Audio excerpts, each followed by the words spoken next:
கோவை தொகுதி பாஜக வேட்பாளர் அண்ணாமலை வேட்புமனு ஏற்கப்பட்டதற்கு எதிராக தேர்தல் ஆணையத்தில் அதிமுக நாம் தமிழர் கட்சியினர் புகார் அளித்தனர். நேரடியாக களத்தில் எதிர்க்க முடியாமல் வழக்கமான டிராமாவை அரசியல் கட்சிகள் கையில் எடுத்திருப்பதாக அண்ணாமலை விமர்சித்துள்ளார்.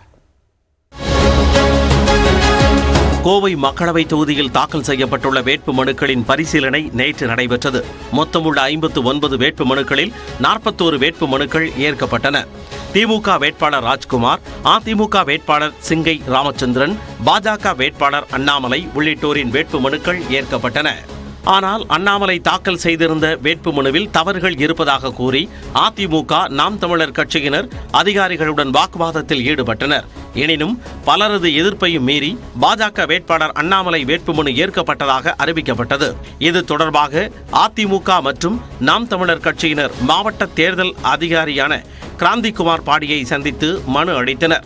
அதில் நீதிமன்ற பணிகளுக்கு பயன்படுத்தப்படும் இந்தியன் கோர்ட் ஃபீ பத்திரம் மூலம் அண்ணாமலை வேட்புமனு தாக்கல் செய்திருப்பதாகவும், இந்தியன் நான் ஜுடிஷியல் பத்திரம் மூலம் மட்டுமே வேட்புமனு தாக்கல் செய்ய வேண்டும் எனவும் குறிப்பிட்டுள்ளனர்.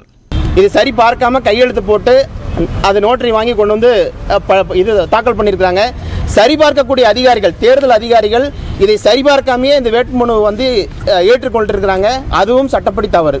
இதனையடுத்து தேர்தல் அதிகாரியின் நடவடிக்கையை கண்டித்து கோவை மாவட்ட ஆட்சியர் அலுவலகம் முன்பு நாம் தமிழர் கட்சியினர் ஆர்ப்பாட்டத்தில் ஈடுபட்டனர்.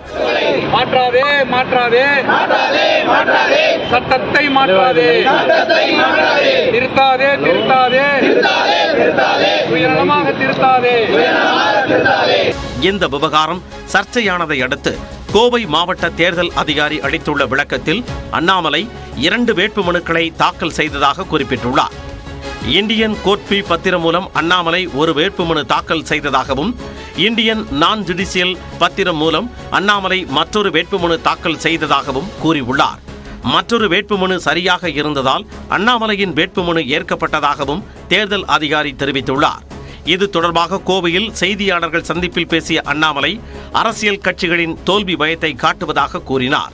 இன்னைக்கு பாத்தீங்கன்னா இந்த அரசியல் கட்சிகள் நேரடியாக நம்மை களத்தில் எதிர்க்க முடியவில்லை என்று இது எப்பொழுதும் செய்யற வழக்கமான டிராமாவை இன்னைக்கு வேட்புமனு கொண்டு வந்திருக்கிறாங்க.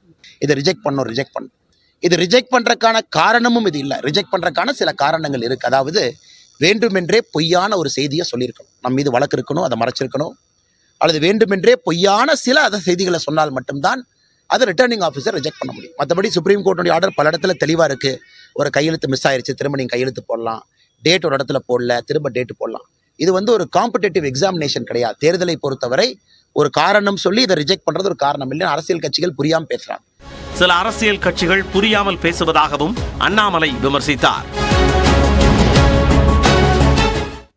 மக்களவைத் தேர்தலில் போட்டியிடும் பல முக்கிய வேட்பாளர்களின் வேட்புமனுக்கள் நீண்ட நேர இழுபறிக்கு பின்னரே தேர்தல் அதிகாரிகளால் ஏற்றுக்கொள்ளப்பட்டன. வேட்புமனு பரிசீலனையின் போது சிக்கலை சந்தித்த வேட்பாளர்கள் யார் யார் என்பதை இந்த தொகுப்பில் பார்க்கலாம்.